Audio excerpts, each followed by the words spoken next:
She didn't ask for money. She didn't ask for help. All she said was, "Can I sit here?" And in that moment, a single father's answer changed two broken lives forever. Kindness is often misunderstood as something small, something soft, something optional. We think of it as an extras, something we show when we have time, energy, or comfort to spare.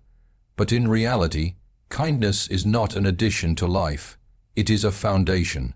And the most powerful thing about kindness is that it requires no wealth, no special talent, no perfect timing. It costs nothing, yet it can change everything. In the story of the one-legged girl and the single father, kindness did not arrive as a grand gesture. There was no donation, no heroic rescue, no dramatic speech. It arrived in the simplest form possible: permission, a seat, a moment of attention, a yes. And yet, that small act carried a weight heavier than money ever could, because kindness is not measured by effort, it is measured by effect. Every day, people walk past each other carrying invisible wounds. Some are grieving loved ones, some are fighting illness, some are battling loneliness so deep it feels physical. But the world moves fast, and pain that is not loud is often ignored. Kindness interrupts that neglect. It pauses the noise. It says, "I see you," without demanding proof, explanations, or apologies. What makes kindness so powerful is that it restores dignity. The girl did not cry because she was helped. She cried because she was treated as normal. Because for once, her presence was not a problem to be solved, or a tragedy to be stared at.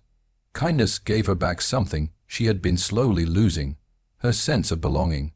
And belonging is a human need as real as food or shelter.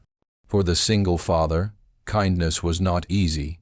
He was tired, emotionally drained, carrying responsibilities that never take a day off. Kindness, in moments like that, becomes a choice rather than a reflex. And that is where its true value lies. Kindness is most meaningful when it is offered by someone who is already struggling, because it proves that empathy does not require abundance, only awareness. We often wait for the right moment to be kind. When life settles down, when stress is lower, when our own problems are solved. But kindness does not wait for perfection. It happens in the middle of chaos, in crowded cafes, on ordinary days, between strangers who may never meet again. And sometimes, those brief encounters leave the deepest marks. Another reason kindness is priceless is that it multiplies. One small act does not end with the receiver. It continues through them. The girl who felt seen that day will carry that memory into every future rejection she faces. It will remind her that cruelty is not the whole world, that there are safe moments, even if they are rare, and that memory may one day give her the strength to show kindness to someone else who feels invisible. Kindness also challenges the culture of indifference we have normalized. We live in a time where ignoring suffering is easier than acknowledging it, where scrolling past pain is effortless, where silence is mistaken for neutrality. But kindness demands engagement. It asks us to slow down, to notice, to care, even when we gain nothing in return. Importantly, kindness is not pity. Pity looks down, kindness stands beside. The father did not treat the girl as fragile or lesser. He did not center her disability. He centered her humanity. That distinction matters, because kindness that strips someone of dignity is not kindness at all. It is control disguised as compassion. When we say kindness costs nothing, we are not saying it is insignificant. We are saying it is accessible. Anyone can offer it, regardless of status, education, or background. A smile, a listening ear, an invitation to sit. These are currencies available to everyone, yet spent by so few. And in a world obsessed with productivity, kindness reminds us that being human is not about efficiency. It is about connection. It reminds us that some of the most meaningful moments in life will never appear on a resume or balance sheet. They exist quietly, in shared silence, in simple conversations, in the courage to say yes when it would be easier to say nothing. Kindness does not fix every problem. It does not erase trauma or hardship. But it softens the weight people carry. It gives them a place to rest, even briefly. And sometimes that brief rest is enough to keep someone going. This is why kindness is priceless, not because it is rare, but because it is essential. Because in moments where the world feels cold and unwelcoming, kindness becomes proof that humanity has not disappeared, that even among strangers, there is still room for warmth, understanding, and shared existence. One of the greatest mistakes we make as human beings is assuming that we understand someone's life just by looking at them. We see faces, clothes, posture, and behavior, and from these fragments, we create full stories. We decide who is strong, who is weak, who is happy, and who is broken, but the truth is far more complex. Every person you meet is carrying a battle you cannot see, and most of those battles are fought in silence. Hidden struggles are often the heaviest ones. They don't announce themselves. They don't come with warning signs or visible scars.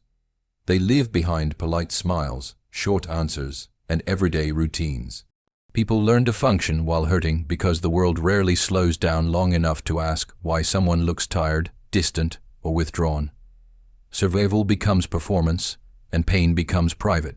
The one-legged girl's struggle was visible, but the deeper battle was not her missing limb. It was the loneliness that followed it, the looks that lingered too long, the seats that stayed empty beside her, the conversations that stopped before they started. Over time, rejection teaches people to expect less, to ask quietly, to take up as little space as possible. Her question, "Can I sit here?" was not about furniture. It was about permission to exist without being judged. The single father's battle was invisible in a different way. From the outside, he was just another man having coffee alone. No one could see the exhaustion of raising a child without a partner. The nights spent worrying about money, discipline, and emotional scars he didn't know how to heal. No one could see the grief that still surfaced unexpectedly, or the pressure of having to be both strong and gentle at the same time. His pain had no outward symbol, yet it was just as real. This is the danger of assumptions. We assume the quiet person is fine. We assume the strong person doesn't need help. We assume the smiling person is happy. And we assume that if someone hasn't spoken about their pain, then it must not exist. But silence is often not comfort, it is protection. People stay quiet because they've learned that not everyone listens and not everyone cares. Hidden battles shape how people behave. They explain short tempers, withdrawn behavior, and emotional distance. What we label as rude, lazy, or cold is sometimes just exhaustion from carrying too much for too long. When we forget this, we respond with judgment instead of understanding, with criticism instead of patience. The world teaches people to hide their pain well. From a young age, many are told to be strong, don't complain, or others have it worse. Over time, this creates individuals who minimize their own suffering and feel guilty for needing support. They show up every day, do what is expected, and collapse only in private. Their battle is not against life alone. It is against the belief that their pain does not deserve space. Recognizing that everyone is fighting a hidden battle changes how we treat others. It softens our reactions. It slows our anger. It makes us pause before responding harshly. When we understand that we never have the full story, kindness becomes less of an effort and more of a responsibility. Not because everyone deserves unlimited patience, but because everyone deserves basic humanity. This awareness also changes how we see ourselves. Many people feel isolated in their struggles, believing they are the only ones failing, hurting, or falling behind. But hidden battles are universal, different in form, similar in weight. Realizing this creates connection instead of comparison. It reminds us that pain is not a competition, and strength is not the absence of struggle. The brief conversation between the girl and the father mattered because it created a space where hidden battles could breathe, not to be fixed, not to be analyzed, simply to be acknowledged. Sometimes, That acknowledgement is enough to remind someone they are not alone in their fight. When we move through life with the understanding that everyone is carrying something unseen, we become more careful with our words, more generous with our patience, and more intentional with our presence. We stop asking, "What's wrong with this person?" and start asking, "What might they be going through?" Hidden battles do not disappear when ignored, they grow heavier, but when met with empathy, even briefly, they become more bearable. And in a world where so much pain goes unnoticed, choosing to recognize the unseen struggle in others becomes one of the most powerful forms of human connection. Inclusion is often spoken about as a large concept. Policies, movements, campaigns, and promises made from stages and screens. But in real life, inclusion rarely begins in boardrooms or headlines. It begins quietly in ordinary moments through small decisions made by everyday people. Most of the time, inclusion starts with a single word, yes. The girl did not ask for understanding, fairness, or equality. She asked a question so small it could have been dismissed without thought. "Can I sit here?" That question carried risk. Rejection was familiar to her. Silence was expected. A no would not have surprised her. It would have confirmed what life had already taught her. When the father said yes, he did more than offer a chair. He opened a space where she was allowed to belong. Inclusion is not about grand gestures. It is about access. Access to spaces, conversations, and dignity. The world is full of places where people are technically allowed but emotionally excluded. They are tolerated, not welcomed. Inclusion changes that dynamic. It turns permission into participation. It transforms "you may be here" into "you are wanted here." What makes inclusion powerful is its simplicity. You don't need training, authority, or resources to include someone. You need awareness and willingness, a seat at a table, an invitation to speak, a moment of attention. These gestures seem small to the giver, but can be life-altering to the receiver, especially for those who are used to being left out. Inclusion also requires courage. Saying yes sometimes means going against comfort, habit, or social norms. The father could have worried about awkwardness, stares, or what others might think. He could have chosen distance to protect his own emotional energy. Inclusion asks us to risk discomfort for the sake of connection. It challenges the instinct to stay within what feels familiar and safe. For marginalized individuals, exclusion is rarely dramatic. It happens quietly and repeatedly. Empty seats beside them, conversations that skip over them, invitations that never come. Over time, these small exclusions teach people that they are inconvenient, unwelcome, or invisible. Inclusion interrupts that pattern. It sends a different message. Your presence does not need justification. The power of a simple yes lies in what it affirms. It says you don't have to earn your place here. It says you don't need to explain yourself. It says you are enough as you are. These messages are rarely spoken aloud, but they are deeply felt. For someone who has spent years feeling like an outsider, they can be overwhelming. Inclusion also reshapes the person who offers it. When we include others, our world expands. We gain perspective, empathy, and understanding we could not access on our own. The father did not just give the girl something, he received something too. In her story, he saw his own pain reflected differently. Inclusion created mutual recognition, not one-sided charity.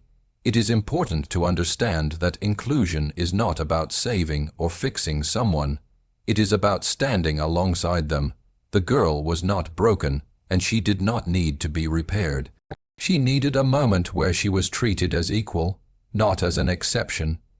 Inclusion respects autonomy and humanity rather than highlighting difference. A culture of inclusion is built one decision at a time. It is built when people choose to say yes instead of look away, when they make room instead of drawing lines, when they respond to vulnerability with openness rather than fear. These choices may go unnoticed by the world, but they are never unnoticed by those who benefit from them.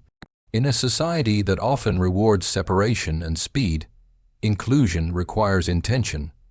It asks us to slow down and notice who is standing on the margins, who is hesitating before asking, who has learned to expect rejection, and then, in that moment, to offer something simple and sincere. Inclusion does not demand perfection. It does not require that we always know the right words or actions. It only requires that we are willing to say yes when someone reaches out.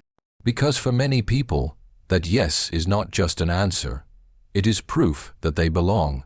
Society often treats disability as the most important thing about a person. Before a name is learned, before a personality is discovered, before a story is heard, the disability becomes the label. People are reduced to what they lack rather than recognized for who they are. This way of seeing does more damage than the disability itself, because it slowly strips individuals of their identity, confidence, and sense of value. The one-legged girl was not defined by her missing limb, but the world repeatedly reminded her of it, not always through cruelty, but through discomfort, lingering glances, awkward silences, people who spoke to her caregivers instead of to her. Seats left empty beside her, as if her presence required explanation. These moments taught her a painful lesson, that her body made others uneasy, and that unease translated into distance.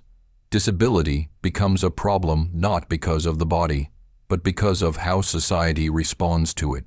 When environments, attitudes, and expectations are built only for a narrow idea of normal, anyone outside that definition is treated as an exception. Over time, this constant othering sends a message that worth is conditional, that it depends on appearance, ability, or usefulness. But worth is not something that can be measured by physical completeness. It is not earned through symmetry, speed, or strength. Worth exists because someone is human. The girl's value did not decrease the day she lost her leg. What changed was how the world treated her, and that difference reveals where the real problem lies. The single father did something quietly radical. He ignored the label. He did not make her disability the focus of the interaction. He did not treat her as fragile, inspirational, or tragic. He treated her as a person who wanted to sit and talk. In doing so, he affirmed something powerful, that her humanity mattered more than her condition. This distinction is crucial. Many people believe they are being kind when they show pity, but pity still places distance between people. It centers difference and reinforces imbalance. True respect removes that distance. It says, you are not less. You are not an object of sympathy. You are a person just like me. That message restores dignity in ways sympathy never can. Disability does not erase personality, humor, intelligence, or dreams. Yet, people with disabilities are often spoken about as if their lives are defined by loss. This narrative is limiting and harmful. It ignores resilience, complexity, and individuality. It reduces people to a single chapter in a much larger story. When worth is tied to ability, everyone is at risk. Illness, injury, and age eventually touch all lives. If value depends on physical perfection, then worth becomes temporary. But when worth is grounded in humanity, it becomes permanent. It cannot be taken away by accidents, diagnoses, or circumstances. The girl's tears were not about being accommodated. They were about being accepted. For once, she did not feel like a burden or a disruption. She felt normal, and that feeling is rare for people who are constantly reminded that their bodies do not fit society's expectations. Normalcy, in this context, is not about conformity. It is about belonging without explanation. Language also plays a role in how worth is perceived. When people are described primarily by their disability, it reinforces the idea that the disability comes first. But people are not conditions. They are individuals who happen to live with conditions. Shifting this perspective changes interactions, expectations, and relationships. Recognizing humanity first does not mean ignoring disability. It means understanding that disability is one part of a person, not the sum of them. It means offering support without condescension, accessibility without judgment, and inclusion without tokenism. It means asking, listening, and respecting boundaries rather than assuming needs. When society learns to value humanity over ability, it creates spaces where people do not have to prove they deserve to exist, where children with disabilities grow up knowing they are valued, not tolerated, where adults are seen as capable of love, contribution, and connection, regardless of physical differences. The moment at the café mattered because it challenged a deeply ingrained belief that worth must look a certain way. In that brief interaction, the girl was not a symbol, a lesson, or a reminder of tragedy. She was simply a person sharing space with another person. And in a world that often forgets this truth, that recognition carries profound weight. Disability may change how someone moves through the world, but it does not change their right to dignity, respect, and connection. Humanity is not measured in limbs, strength, or symmetry. It is measured in presence, emotion, and the universal need to be seen as fully human. Single parents move through the world with a kind of strength that rarely gets acknowledged. Their lives are often defined by responsibility, routine, and resilience, yet much of what they carry is invisible. There are no loud announcements, no public recognition, no applause for the daily sacrifices they make. Their strength exists quietly, in the background of ordinary days, holding families together without witness. The single father in the story did not introduce himself as struggling. He did not wear his exhaustion on his sleeve. To the outside world, he was just another adult sitting alone. But beneath that calm surface was a life shaped by constant pressure. Every decision rested on his shoulders alone. There was no one to share the weight, no one to hand responsibility to when fatigue set in. Single parents must be both provider and protector, disciplinarian and comforter. They play multiple roles without rotation. When a child is sick, they cannot split the night shift. When finances are tight, they absorb the stress silently so their child does not feel it. When emotional wounds surface, they must be strong enough to guide healing while managing their own unresolved pain. What makes this strength silent is that single parents rarely talk about it, not because they are not struggling, but because they do not have the luxury to stop. Children need stability, and stability often comes at the cost of self-expression. Emotions are postponed, grief is compartmentalized, fear is swallowed. Strength becomes a habit, not a choice. The father's kindness toward the girl was not born from ease. It was born from empathy shaped by hardship. His own loss had taught him what absence feels like. He understood without explanation what it means to carry pain quietly while still showing up for others. This is often how single parents connect with the world, not through words, but through understanding. Society often praises visible strength, success, confidence, leadership, but the strength of single parents is rarely visible. It appears in packed lunches prepared after sleepless nights, in attending school meetings alone, in answering difficult questions with honesty while shielding a child from overwhelming truth. This strength does not look impressive, but it is enduring. Single parents also face judgment. They are questioned, blamed, and scrutinized in ways others are not. Every mistake feels amplified, as if they represent more than themselves. This pressure adds another layer to the burden they carry. Yet most continue forward, adapting, learning, and persevering, not because they feel capable, but because someone depends on them. There is also profound loneliness in single parenting. Even in rooms full of people, the responsibility remains singular. Decisions are made without consultation. Doubts are navigated alone. Moments of fear are processed internally. This isolation strengthens resolve but often weakens emotional support systems. Despite this, many single parents remain deeply compassionate. Their own struggles make them more attentive to the pain of others. They recognize vulnerability quickly because they live with it daily. The father's response to the girl was instinctive, not rehearsed. It came from a place shaped by experience, loss, and responsibility. Single parents rarely see themselves as strong. They see themselves as doing what must be done. But strength is not always about feeling powerful. It is about continuing despite uncertainty and fatigue. It is about choosing patience when energy is gone, and kindness when life feels heavy. Acknowledging the silent strength of single parents is important because recognition affirms humanity.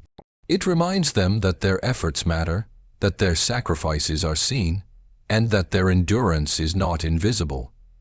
Even small moments of acknowledgement can restore emotional balance and reduce the isolation they often feel. The father's quiet presence in that cafe represented countless single parents who carry more than they show. His ability to offer kindness despite his own weight revealed a truth often overlooked. Strength does not always roar. Sometimes it sits quietly, listens carefully, and offers space to someone else while carrying an entire world on its shoulders. Help is often offered with good intentions. People rush to fix, advise, solve, or rescue. While support is important, there are moments when help is not what someone needs most. Sometimes what a person longs for is simpler and deeper: to be seen, to be acknowledged without being analyzed, to exist without being treated as a problem that needs correction. The girl did not ask the father for assistance. She did not ask for sympathy or solutions. She asked for presence. Her question was not a request for help. It was a request for recognition.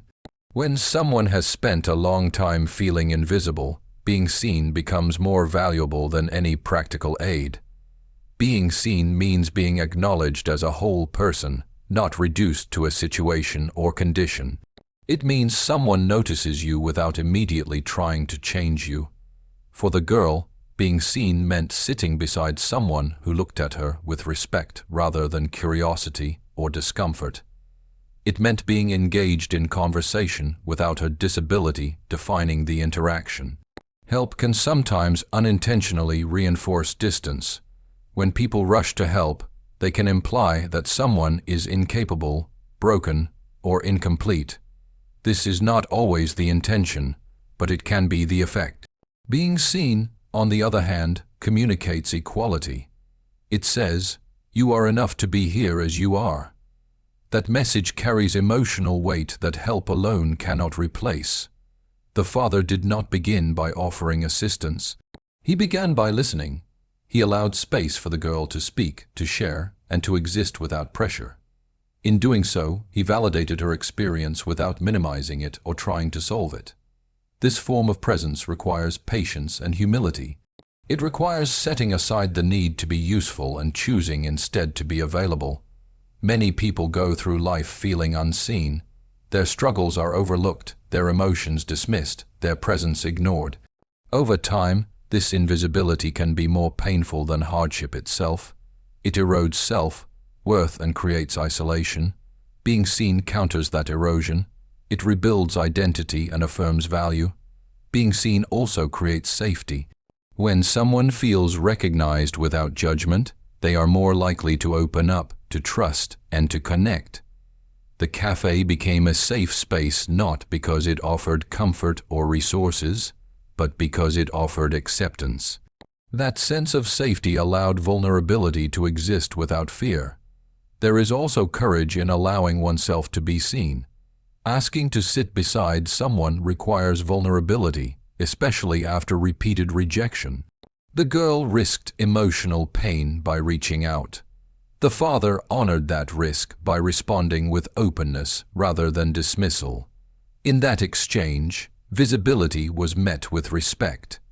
In a world that prioritizes efficiency, people are often valued for what they do rather than who they are. Being seen challenges this mindset. It recognizes intrinsic worth. It affirms that a person's presence alone has value, independent of productivity or contribution. Being seen does not require expertise, resources, or authority. It requires attention, eye contact, listening without interruption, responding with sincerity. These actions are accessible to everyone, yet they are often neglected. When practiced intentionally, they create moments of deep human connection. The impact of being seen often lasts longer than the moment itself. The girl will remember not what was said, but how she felt. She will remember that someone made space for her without hesitation. That memory becomes a reference point, a reminder that invisibility is not absolute. Sometimes, help addresses circumstances, but being seen addresses identity. Circumstances may change, but identity shapes how people move through the world. When identity is affirmed, resilience grows. Confidence strengthens, hope becomes possible. The interaction in the cafe mattered not because it solved a problem, but because it affirmed existence. In that moment, the girl did not feel like someone who needed help. She felt like someone who belonged, and that feeling, once experienced, has the power to transform how a person sees themselves and the world around them. So what really happened in that cafe? No miracle cure. No dramatic rescue. No life instantly made perfect. What happened was something far rarer. A tired single father chose kindness when he had every reason to stay distant. A young girl dared to ask for space in a world that had taught her to expect rejection. And in that brief moment, two strangers reminded each other of a forgotten truth. We don't heal the world by fixing everyone. We heal it by seeing them. Every act of kindness, every quiet yes, every moment of inclusion creates a ripple we may never witness. But somewhere, someone carries that moment as proof that they matter. So when life places you in that ordinary moment, when someone hesitates, when someone asks softly, when someone is brave enough to reach out, remember this. You may think you're just offering a seat, but to them you're offering dignity, belonging, hope, and sometimes that is more than enough.